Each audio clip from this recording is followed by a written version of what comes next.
कहानी की शुरुआत में ही हम माधवी शर्मा नाम के एक यंग लड़की को देखते हैं जो कि मुंबई आकर एक बहुत बड़ा जर्नलिस्ट बनना चाहती थी और इसी सपने को अपने आंखों में लिए वो अपना घर छोड़कर मुंबई आती है और वहाँ पर माधवी जॉब ढूंढने लगती है और उसे एक बहुत बड़े न्यूज़पेपर में as a page three journalist job मिल जाता है और माधवी का काम होगा बॉलीवुड के बहुत बड़े बड़े पार्टीज में जाकर उन पार्टीज को अच्छे से गौर करना और उन पर आर्टिकल्स लिखना और बहुत बड़े बड़े सेलिब्रिटीज का इंटरव्यू लेना। माधवी भी बहुत खुश हो जाती है और वो बहुत मन से अपना जॉब करने लगती है। दूसरी तरफ हम माधवी के रूममेट पर्ल को देखते हैं जो कि एक एयर होस्टेस थी और इसके कुछ दिनों बाद गायत्री नाम की एक लड़की भी उन लोगों के फ्लैट में आकर रहने लगती है और गायत्री एक एक्ट्रेस बनना चाहती थी, इसीलिए वो मुंबई आई थी और धीरे धीरे माधवी, पर्ल और गायत्री तीनों ही बहुत अच्छे फ्रेंड्स बन जाते हैं। और इसके बाद हम देखते हैं कि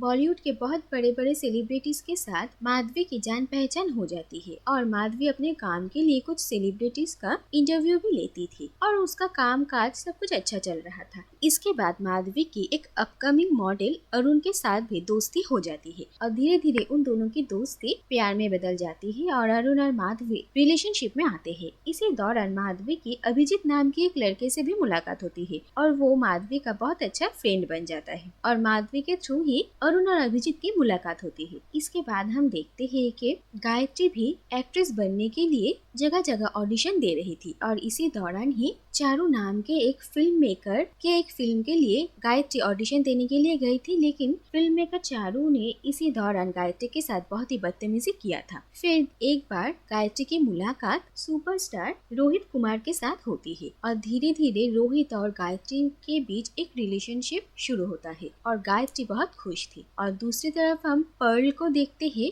जो कि एक दिन एक बहुत बड़े बिजनेसमैन को अपने घर लेकर आती है अपने दोनों रूममेट्स को उनसे मिलवाने के लिए और पर्ल माधवी और गायत्री को कहती है कि वो इस आदमी से प्यार करती है और बहुत जल्द वो दोनों शादी करने वाले हैं। और ये बात सुनकर माधवी और गायत्री दोनों ही हैरान रह जाते हैं क्योंकि इनकी उम्र बहुत ज्यादा थी और पर्ल उन लोगों को समझाती है कि वो पैसों के लिए ये शादी करना चाहती है क्योंकि जिस तरीके का लाइफस्टाइल वो जीना चाहती है वो ये आदमी प्रोवाइड कर सकता है और इसीलिए वो खुश है। और इसके बाद माधवी और गायत्री की भी उस बिजनेसमैन के साथ बातचीत होती है और फिर एक दिन ये पता चलता है कि गायत्री प्रेग्नेंट थी और गायत्री जब ये बात रोहित को बताती है तो रोहित बहुत ही टेंस्ड हो जाती है क्योंकि रोहित को पता था कि एक बार वो शादी, फैमिली या फिर बच्चों की रिस्पॉन्सिबिलिटी ले लेगा तो उसके करियर के लिए ये अच्छा नहीं होगा और इसीलिए रोहित गायत्री को एबॉर्शन करवा देने के लिए कहता है। और ये बात सुनकर गायत्री बहुत ही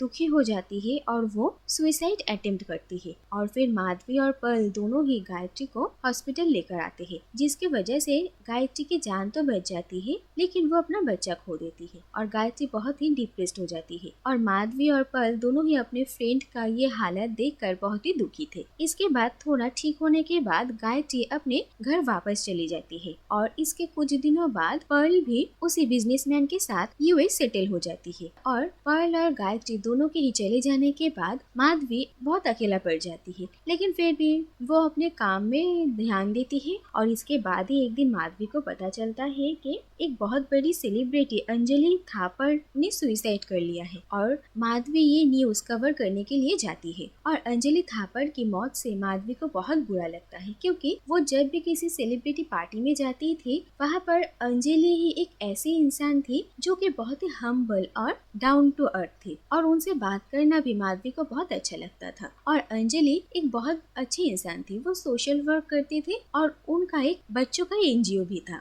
और माधवी वहाँ पर देखती है कि बहुत सारे सेलिब्रिटीज अंजलि थापड़ को लास्ट रिस्पेक्ट देने के लिए आए थे लेकिन वो लोग अपने अपने ख्याल और बातों में ही उलझे हुए थे और सभी के सभी मतलबी थे और उन लोगों का ये घिनौना चेहरा देखकर माधवी थोड़ी देर बाद ही वहाँ से चली जाती है। और इसके बाद माधवी तय करती है कि वो रोहित कुमार की असलियत सामने लेकर आएगी और वो रोहित कुमार के खिलाफ एक आर्टिकल लिखती है जो कि उनके न्यूज़पेपर के एडिटर दीपक देखकर बहुत गुस्सा होते हैं और वो माधवी को रोहित कुमार के पास लेकर जाते हैं और उसे रोहित से माफी मांगने के लिए फोर्स करते हैं और माधवी को भी रोहित से माफी मांगना पड़ता है। लेकिन इसके बाद माधवी तय करती है कि वो अब और पेज 3 के लिए आर्टिकल नहीं लिखेगी, बल्कि वो कुछ अच्छा और मीनिंगफुल काम करना चाहती है और इसके लिए वो अब क्राइम बीट पर न्यूज बनाना चाहती थी। और इसके लिए दीपक क्राइम रिपोर्टर विनायक माने के साथ अब माधवी को कुछ दिनों के लिए काम करने के लिए कहते हैं।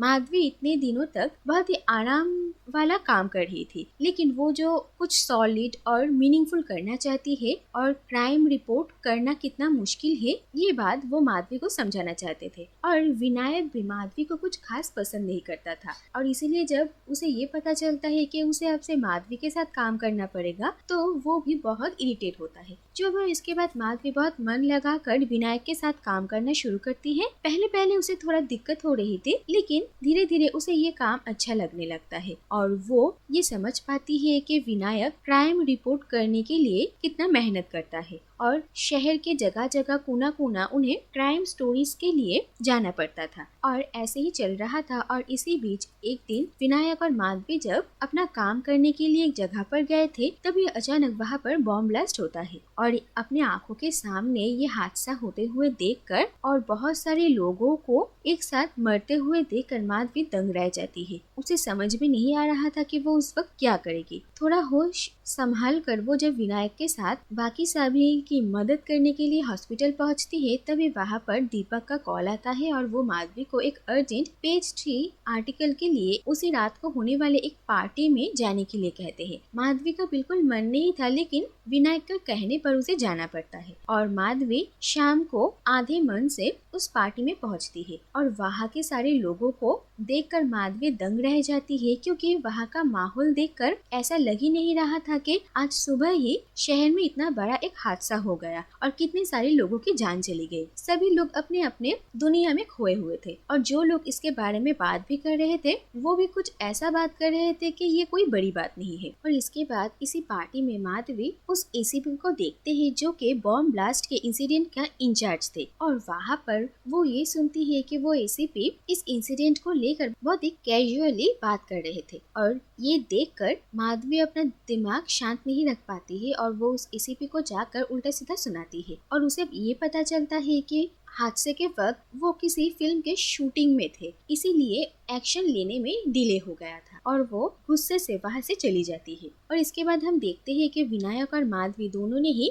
इस बॉम्ब ब्लास्ट के इंसिडेंट को बहुत ही अच्छे से कवर किया था और दीपक भी इस बात से बहुत खुश थे। दूसरी तरफ हम देखते हैं कि एक दिन माधवी अपने बॉयफ्रेंड अरुण और अपने फ्रेंड अभिजीत एक साथ देख लेती है, जो देखकर माधवी दंग रह जाती है और इसके बाद वो क्या करेगी उसे कुछ समझ में नहीं आ रहा था, लेकिन फिर भी वो अपने आप को काम में इतना डुबा लेती है कि कुछ और सोचने का उसे वक्त ही ना मिले। अरुण ने पहले पहले उसे कुछ दिन कॉल किया था, लेकिन फिर धीरे धीरे अरुण ने भी माधवी को कॉल करना बंद कर दिया था और अभिजीत माधवी से मिलकर उसे जानने की कोशिश करता है कि ये बहुत ही मामूली सी बात थी, माधवी को ये बात लेकर ज्यादा टेंशन लेने की जरूरत नहीं, लेकिन माधवी अभिजीत की भी कोई बात नहीं सुनती है और इससे ये समझ में आता है कि अरुण और अभिजीत दोनों से ही माधवी ने अपना रिश्ता तोड़ लिया था। इसके बाद एक दिन विनायक एक न्यूज रिपोर्ट करने के लिए नासिक गया हुआ था और इसी दौरान ही विनायक का एक खबरी माधवी को कॉल करता है और वो कहता है कि अंजलि थापर का जो एनजीओ है वहाँ से कुछ बच्चे मिसिंग है। और ये बात सुनते ही माधवी अपने न्यूज पेपर के कैमरामैन के साथ वहाँ पर आ पहुँचते हैं और वो पुलिस को भी इन्फॉर्म करती है और वहाँ पर सारे बच्चों की काउंटिंग होती है और ये पता चलता है कि सच में कुछ बच्चे मिसिंग है। और इसके बाद पुलिस को ये भी पता चलती है कि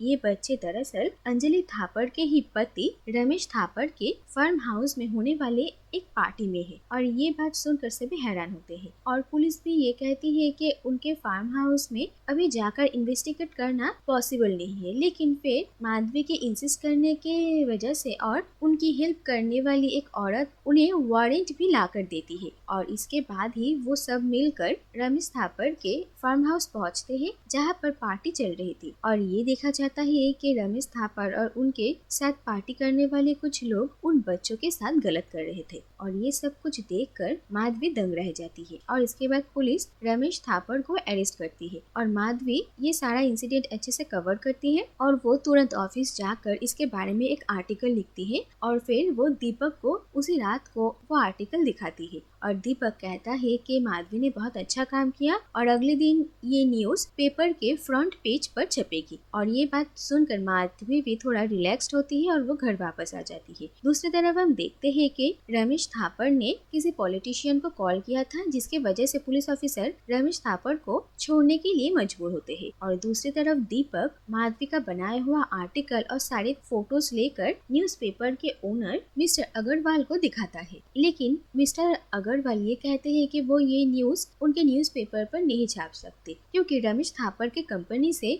उनके न्यूज़पेपर को एडवर्टीजमेंट का एक बहुत बड़ा रेवेन्यू मिलता है और बहुत अलग अलग स्पॉन्सरशिप भी आती है, और इसीलिए वो रमेश के अगेंस्ट नहीं जा सकते हैं। और मिस्टर अग्रवाल सारे प्रूफ्स अपने पास रख लेते हैं और दीपक को माधवी को जॉब से फायर कर देने के लिए कहते हैं। दीपक माधवी के लिए स्टैंड लेने की कोशिश तो करता है, लेकिन कोई फायदा नहीं होता। और अगले दिन सुबह दीपक ना चाहते हुए भी माधवी को उसका रेजिग्नेशन लेटर देते हैं, जो देखकर माधवी बहुत ही ज्यादा हैरान होती है और फिर वो दुखी होकर वहाँ से चली जाती है। इसके कुछ दिनों बाद विनायक वापस आकर सब कुछ सुनता है और वो माधवी से मिलने के लिए आता है, क्योंकि इन सब कुछ के लिए वो खुद को ही रिस्पॉन्सिबल मान रहा था, क्योंकि वो अगर मौजूद होता तो ये काम उसका होता। और जिस खबरी ने माधवी को न्यूज दिया था वो दरअसल विनायक का ही खबरी था, लेकिन माधवी उसे बुरा मानने के लिए मना करती है। और विनायक माधवी को ये कहता है कि उसने सारे सबूत दीपक को दे दिए, अपने पास कुछ भी नहीं रखा। ये उसकी एक बहुत बड़ी बेवकूफी थी। और विनायक से ही माधवी को ये भी पता चलता है कि दरअसल अंजलि थापर को भी अपने पति रमेश थापर की इन सारे काले करतूतों के बारे में पता चल चुका था, और इसीलिए उन्होंने गम में आकर सुसाइड कर लिया। और ये बात सुनकर माधवी बहुत हैरान होती है। जो भी हो, इसके बाद कुछ दिन बीत जाता है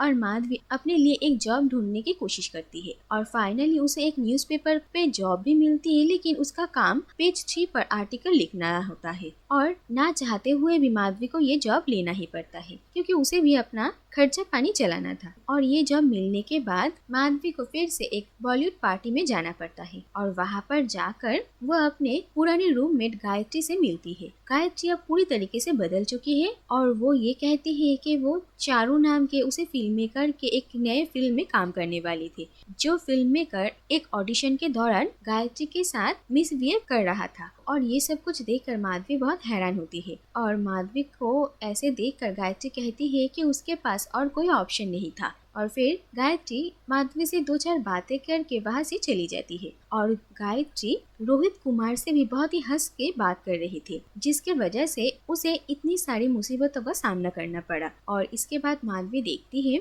कि उसकी एक्स बॉयफ्रेंड अरुण और उसका फ्रेंड अभिजीत हंस के एक दूसरे से बहुत अच्छे से बात कर रहे थे, जैसे कि कुछ हुआ ही नहीं। और ये सब कुछ देखकर माधवी बहुत ही सफोकेटेड फील कर रही थी। और इसके बाद चारू माधवी के पास आते हैं और उसे बातें करते हैं। वो कहते हैं कि माधवी को इतना हैरान होने की जरूरत नहीं, क्योंकि ये इंडस्ट्री बल्कि ये पूरी दुनिया ही ऐसी है। यहाँ पर कोई भी परमानेंट फ्रेंड या फिर एनिमी नहीं होता है। सब अपनी अपनी मजबूरी और अपने अपने फायदों के वजह से कुछ भी कर सकते हैं और यहाँ पर सब कुछ फेक है। और माधवी भी ये बातें समझ जाती है, इसीलिए वो धीरे धीरे इस पार्टी से निकल रही थी। तभी एक आदमी माधवी को कहते हैं कि पार्टी तो अभी शुरू हुई है, लेकिन माधवी कहती है कि उसके लिए पार्टी खत्म हो गई है और फिर वो चुपचाप वहाँ से निकल जाती है। और इसी के साथ ही ये कहानी यहीं पर ही खत्म हो जाती है।